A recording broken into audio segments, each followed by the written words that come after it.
Camping ඇවිල්ලා අන්තිමේට මේවා තමයි ඉතුරු කරලා යන්නේ. අපේ රක්ෂිතේ අපේ කන්දේ ගෙදර නාරංගල අපේ රක්ෂිතේ සම්පූර්ණයෙන් විනාශ වෙලා තියෙන්නේ. කැම්පින් එනවා අන්තිමේට කුණු ටික ඔක්කොම දාලා යනවා. ඈතින් තියෙන උල්පත් ඔක්කොම විනාශ වෙලා අපේ ප්‍රදේශයේ මිනිස්සුන්ට වතුර නැහැ. එන වතුර ටිකත් හොඳ වතුර නෙවෙයි ගන්න තියෙන්නේ. ඉතින් කැම්පින් ආවට කමක් නැහැ. ඔයාලා මේ විදිහට කුණු දාලා යන්න එපා. බලන්න මේ කොච්චර සංවේදී පරිසරයක්ද තියෙන්නේ කියලා. ඒ පරිසරය ඉතින් විනාශ වෙනවා. විනාශ වුණොත් ඉතින් අනාගතයට නැති වෙයි.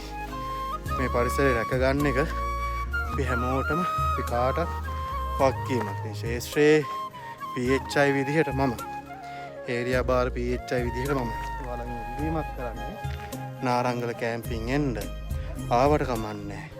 තියෙන නීති රීති වලට යටත් වෙලා කැම්පින් කරන්න. පොඩි හරි පොලිතින් කෑල්ලක් දාලා යන්න එපා. වීදුරු බෝතල්, බියර් බෝතල්, සැමන්ටින් මේ හැම දෙයක්ම දාලා මේ ලස්සන පරිසරය විනාශ කරලා තියෙන්නේ. පොඩ්ඩක් හිතලා බලන්න.